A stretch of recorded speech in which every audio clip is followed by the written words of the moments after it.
Savais-tu, Spencer, qu'on était 9 fois plus à risque de développer un cancer au travers de notre métier que la population en général? Aujourd'hui, la science le démontre, mais c'est pas une réalité qu'on était au courant il y a quelques années. Pour moi, avant de rentrer à l'école de pompiers, le plus grand risque, c'était de mourir au feu. Aujourd'hui, on le voit, c'est les maladies professionnelles qui tuent les pompiers. Oui, tu as raison. Puis il y a une évolution incroyable au travers du temps. Les matériaux utilisés aujourd'hui versus les matériaux nobles qu'on utilisait pour faire la construction, la production de mobilier, ces choses-là. Aujourd'hui, on est dans les produits synthétiques. Tout est une question de fabrication rapide. Mais ça nous expose énormément à des contaminants et des produits chimiques lorsqu'on fait face à un incendie, que ce soit un incendie de contenu, que ce soit un incendie de bâtiment, un incendie de véhicule. Ça nous expose continuellement à la fumée dangereuse qui véhicule les produits chimiques puis qui s'infiltrent à l'intérieur de nos équipements puis à l'intérieur de nos parts de peau. Puis c'est vrai, à travers cette contamination-là, on le voit qu'on est à risque, puis les études le démontrent. Une étude récente sur des cohortes de pompiers, à travers des décennies, ont démontré que c'est près de 60% des pompiers qui reçoivent un diagnostic de cancer dans leur vie. T'imagines ce que tu es en train de dire là, c'est que nous, au SSIAL, on a une équipe conventionnelle de 5 pompiers par véhicule. Là.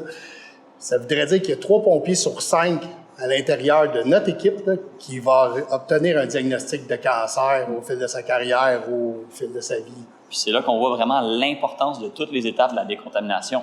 Oui, exact. La science le démontre qu'il y a moyen d'améliorer puis de se décontaminer efficacement.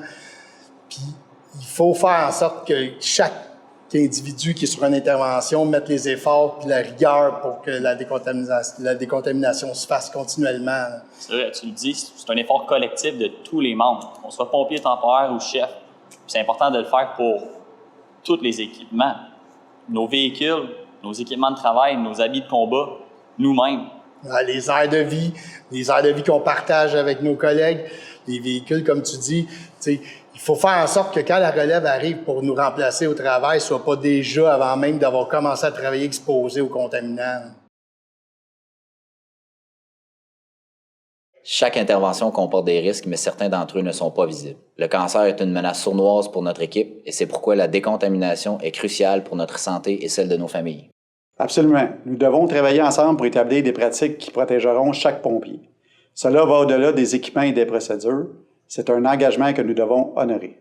Ensemble, en tant que syndicat et direction, nous faisons de la décontamination une priorité pour garantir la sécurité de tous. Unis, nous nous battons pour une cause commune. La prévention commence dès le début de chaque intervention.